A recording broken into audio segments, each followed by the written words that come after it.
Vamos analisar a situação do Corinthians para daqui a pouco analisar o jogo, né? Como é que jogou o Corinthians, esquema tático, enfim, aquele pós-jogo de qualidade que vocês adoram. Só para vocês entenderem. O Corinthians, ele tem 8 pontos, tá? 8 pontos. Se ele ganhar, ele 8, 9, 10, 11, empata, né, com o Huracan no número de vitórias e no número de pontos e no número de vitórias. Só que dificilmente o Corinthians vai tirar o saldo de gols que tem, né, em relação ao Huracan, que são 7 gols, tá? O Huracan tem um saldo 8, o Corinthians tem saldo 1.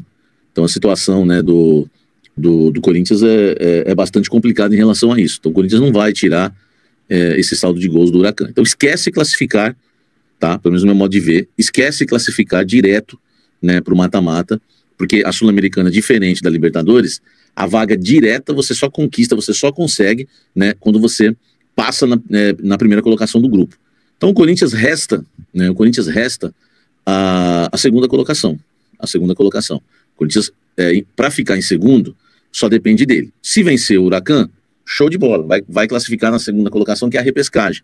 E aí vai pegar um terceiro colocado da primeira fase, da fase de grupos da Libertadores. E tem um problema, né? Se empatar não seria um resultado ruim. Mas não dá para contar com o empate do América de Cali, porque se o Corinthians empatasse, o América de Cali empatasse com o Racing, quando se classificava na repescagem também, mesmo com o empate, o Corinthians tem chance de classificar com o empate. Futebol é futebol, velho. O Racing não conseguiu, né, pontuar nessa competição. Nossa, que time horroroso. O Racing é um time nível Série C de Campeonato Brasileiro. E olha lá, hein? Nós estamos falando de uma coisa bem medonha mesmo. Esse time do Racing aí, os caras não sabem... Meu Deus, fazia tempo que eu não vi um time tão ruim. Não sei como o Corinthians não meteu 8-0 nesse time, 10-0 jogando na Neoquímica Arena. Então, assim, dificilmente esse time vai arrancar pontos do América de Cali lá na Colômbia. Então, aí o Corinthians vai depender só da vitória mesmo para classificar. A situação do Corinthians continua complicadíssima, tá? Mas o título aí, nossa capa, é um título otimista, mas realista. O Corinthians segue vivo, poderia ter sido eliminado hoje. O Corinthians hoje, por exemplo, num tropeço, poderia ter sido eliminado hoje, tchau. Mas não, o Corinthians segue vivo, vai precisar ganhar e torcer por um tropeço do América de Cali. Tamanha é a nossa qualidade, né, na temporada 2025, enfim, o nosso desempenho, né, nessa competição foi algo medonho, O Corinthians, se sair mal na Sul-Americana, cara, é muito vergonhoso, tá? É muito vergonhoso, porque se empolgou com o título paulista, então ganhou o Paulista, ganhou o Mundial, ganhou tudo, e aí, meu amigo, conseguiu sair da Libertadores e vai sair na primeira fase da Copa Sul-Americana. Uma vergonha. Então o Corinthians, realmente a situação, ela é muito difícil para o Sport Clube Corinthians Paulista, eu, né, reconheço isso, mas em relação a hoje, aí nós vamos falar em relação a hoje, vai deixando o seu like aí, vamos aumentar a nossa audiência, a gente está aí com quase 2.000 simultâneos, peço para você deixar o seu likezão, para a gente começar, né, a analisar o jogo de hoje em si, como é que jogou o Corinthians, né, o que esperar desse Corinthians aí nos próximos jogos. Então a gente tem muito o que falar em relação ao jogo do Corinthians na partida de hoje, o que esperar também, né, no clássico contra o Santos, no próximo domingo, na Neoquímica Arena, tá? Vamos lá, né, já analisei a tabela, tá? Essa é a situação hoje, né, do Corinthians na competição, tá?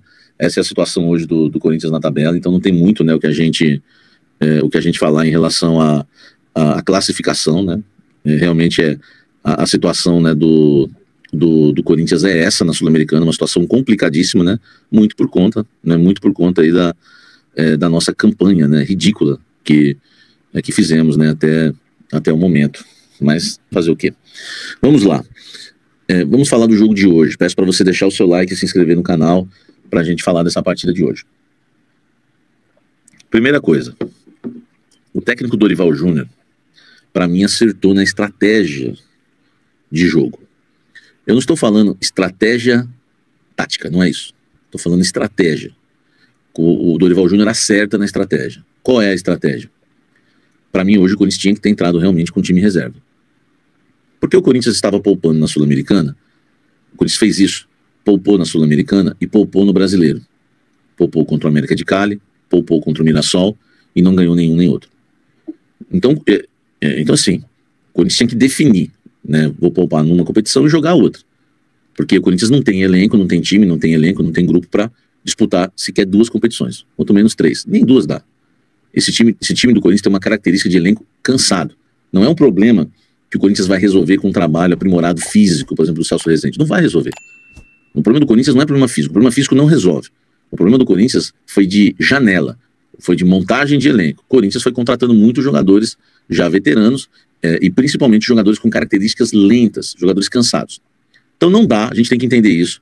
Não dá, tá? Não dá pra gente disputar as 2 competições. Não dá pra ficar poupando. E hoje fez certo o Dorival, ele poupou todo mundo. Ele poupou todo mundo, ele fez correto, ele foi... eu que critiquei muito, né, o Dorival nos últimos 2 jogos, pra mim hoje ele acerta na estratégia. Porque, meu amigo, a Sul-Americana é um milagre pra classificar. Mesmo com a vitória hoje, continua sendo. A gente já fez as contas aqui. Precisa vencer o Huracan, né, e torcer por um tropeço do América de Cali jogando na Colômbia contra esse time amador que não jogaria a Série C do Campeonato Brasileiro. E eu falo isso sem exagero nenhum.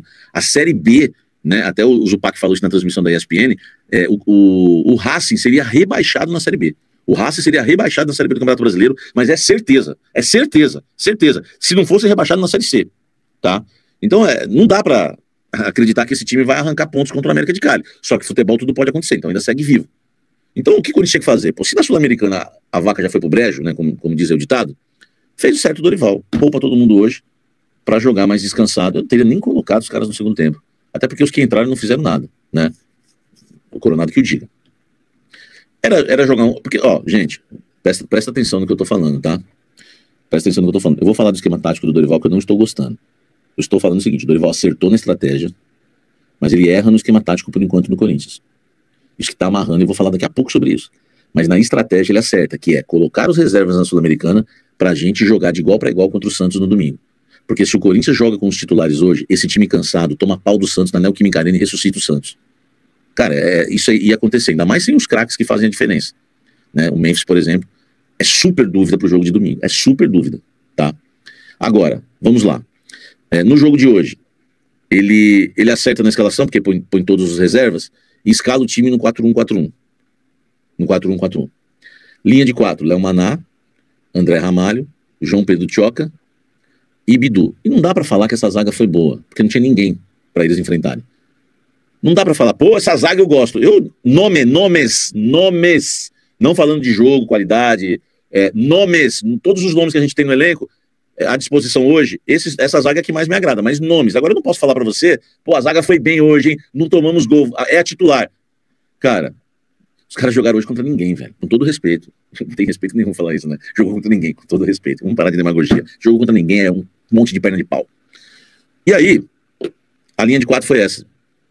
Aí vem o 4-1-4-1, Alex Santana entre as linhas. Depois vem a segunda linha de 4.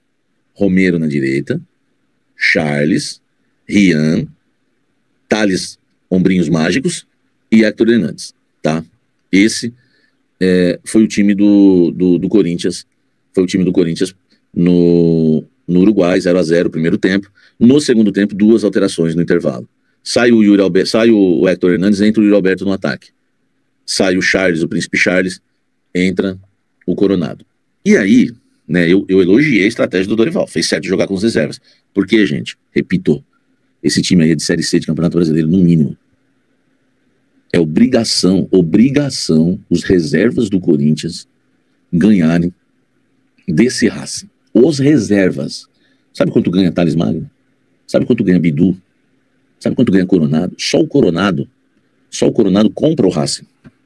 Não vou nem falar. O salário do Coronado dá 3, 4 voltas no elenco inteiro do Racing. Então não tem que ter medo de entrar com os reservas com um timeco desse aí. É obrigação ganhar com os reservas. E ganhou. E é obrigação, não tem mérito. Tem que soltar fogos. Não tem. Entendeu? Não tem. É um time horroroso. Então tinha que ganhar com os reservas. E ganhou. Uma bola, mas ganhou. Né? Ele entrou no 4-1-4-1 do jeito que eu falei. Já esbocei aí a escalação para vocês. Só que no segundo tempo, o que me irritou, é ver o time do mesmo 4-1-4-1. Parece que o Corinthians joga para não ganhar com o Dorival Júnior como técnico. E por quê? O Dorival é ruim? Não. É que o Dorival, ele ainda é muito cedo pra gente fazer uma avaliação do tipo vai dar certo ou não vai. Até porque o elenco é fraco, mas O Dorival, ele tá insistindo num esquema que não casa com esse elenco. Todo mundo já sabe. O Dorival tá fazendo testes e tá errando em coisas que todo mundo já errou. Errou o Ramon, errou o Antônio Oliveira, todo mundo errou. Errou o Mano, todo mundo errou. Não dá pra você fazer substituições e manter o 4-1-4-1. Sabe como é que jogou o Corinthians no segundo tempo? A mesma linha de 4, o mesmo Alex Santana entre as linhas, depois a grande parte do segundo tempo. Teve as substituições no finalzinho, mas a grande parte do segundo tempo. Carrilho, Rian, Coronado aqui, Thales e Yuri, lá na frente. Vou repetir para você, torcedor corintiano, que vem para cá e quer uma análise tática, quer entender o jogo. O Corinthians jogou no 4-1-4-1, com Alex Santana entre as linhas, na linha de 4, Romero e Thales pelos lados, por dentro, Charles e Rian, e lá na frente, o Héctor Hernandes. No segundo tempo, na substituição do intervalo, entra o Yuri Alberto no lugar do Bebeto da Fiel, o Héctor Hernandes, ele põe o Coronado para jogar na função do Charles. A única coisa que mudou, sabe qual foi? Que o Charles sai jogando, o Charles estava jogando do lado direito, o Rian vai pro lado direito por dentro, e o Coronado vem pro lado esquerdo por dentro. Lado esquerdo por dentro que eu falo aqui é uma linha de 4, ó. Aí vem Carrídio, depois entrou o Carrídio, né? Mas era o Romero ainda. Carrídio, Rian, Coronado, Thales e o Yuri Alberto. Então o Coronado ficou aqui na esquerda, sabe? E aí cara, a linha de 4, você tem 4 armadores cansados para tentar chegar lá na frente de uma defesa fraca.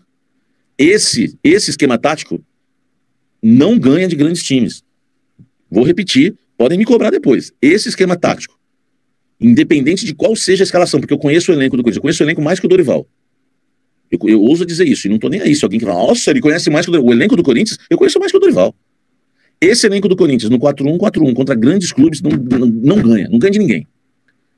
Cara, o 4-1-4-1 depende muito da linha armar. Isso e claro, né? É claro que quando arma o jogo, arma numa linha de 3. Fica Léo Maná, hoje ficou Léo Maná, André Ramalho, Tchoca, Carrídio, Bidu, né? Por dentro ali, o Rian e o Coronado. Então, assim, acaba mudando um 3-4-3, enfim, um 3-5-2, acaba armando o jogo dessa forma, tá? Às vezes num desespero, né? Um 3-2-4, entendeu? Então tem isso também, tá? Então, olha só, só para vocês entenderem. O Coronado jogando por dentro na linha de 4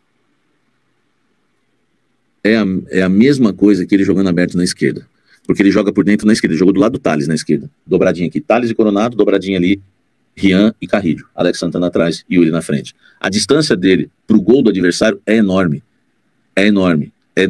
E aí, você vai pegar uns lances, você observou o jogo, não observou? Por exemplo, teve lance que o Coronado pegou a bola por dentro na esquerda, tipo meia esquerda. Quando sobe é uma meia esquerda, um quadradinho. Ele pegou a bola na meia esquerda. Teve uma hora que ele ajeitou. Chuta a bola, meu irmão, no gol! Desculpa o grito aí se eu assustei alguém. Chuta! Quem viu essa hora? Chuta! Quem viu essa hora? Ele pega a bola mais ou menos na meia esquerda, vem por dentro, aí você pensa, ele vai chutar. Ele dá um toque de lado pro Rian. Irmão, aí o poste tá mijando no cachorro, velho. Entendeu? Na minha época de futebol simples, você tinha 2 volantes, você tinha um meia na frente, você tinha os atacantes, o perna de pau, que era o volante, roubava a bola e dava um toque pro meia armar. Agora não, nesse 4-1-4-1, o Coronado toca de lado pro Rian chutar. Ah, velho, aí não dá, meu irmão. Quem viu esse lance? Tá? Quem viu esse lance? Por favor, quem observou esse lance? Tá? Calma, Samir. Cada adversário é uma realidade de armação do time. Não. Cada adversário é uma realidade. Mas o Corinthians joga no mesmo esquema sempre. Então não tem outra realidade. A nossa realidade é sempre jogar nesse esquema, ô Wagner, tá? Cabeçada do Bidu. Quem viu esse lance? Ana Paula, eu vi. Faz isso não, Samir, quase engasguei. Eu vi. Verdade, desculpa, que eu fiquei bravo. Saudades do Losango. Me dá raiva isso, tem que chutar. Ninguém sabe criar onde o companheiro está. É culpa do Dorival, eu vi, entendeu? O Lucas, sinceramente, do que vi desses 5 jogos, parece que o time evoluiu na mão do Dorival. Com o Ramon, que eu critiquei, a zaga era horrível. Mas a gente criava muito. Agora a zaga continua horrível, a gente cria menos, né? Então, gente, vai estudar antes de falar, só precisa vencer, não depende de ninguém. O seu Zé Ruela vai te catar. Eu falei o quê? O que eu falei? Só depende, para ficar na repescagem, só depende dele. Venceu, classificou. Só depende dele, o Corinthians. Tá, filhão? Agora, para classificar em primeiro, esquece nem vencendo. Porque teria que vencer por 6-0, tá? Por 6-0, ou 7-0. Você acha que vence? Então para. Agora, para classificar na repescagem, filhão, para classificar na repescagem, aí só depende dele. Ganhou, acabou. Mas se o Corinthians empatar e os caras vencerem, na repescagem, a gente nem na repescagem vai. Presta atenção. E aí, Fel, vamos para as últimas notícias do Corinthians. André Carrillo minimiza revezamento do elenco em vitória do Corinthians sobre o Racing. Na noite desta quinta-feira, o Corinthians venceu o Racing por 1-0 e segue vivo na Copa Sul-Americana. Reserva no confronto, André Carrillo foi um dos preservados e atuou apenas na segunda etapa. O volante comentou sobre o revezamento no elenco e declarou a importância de todos estarem bem fisicamente. Com a alta qualidade do elenco que temos, não há titular, não há reserva. Aqui estão os 11 que entraram em campo para representar o clube. É importante que todos tenham minutos, porque o torneio é longo. Brasileirão, Copa do Brasil e Sul-Americana.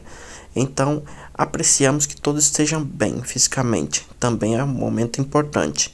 O clássico alvinegro, para continuar a pensar no Brasileirão, disse o peruano à ESPN. André Carrillo atuou durante boa parte do jogo ao lado direito do campo, após entrar no lugar de Charles para o segundo tempo do jogo. O peruano ajudou o Corinthians a manter o domínio da partida e alcançar a vitória. Deixe seu like e se inscreva no canal para não perder as próximas notícias do Corinthians.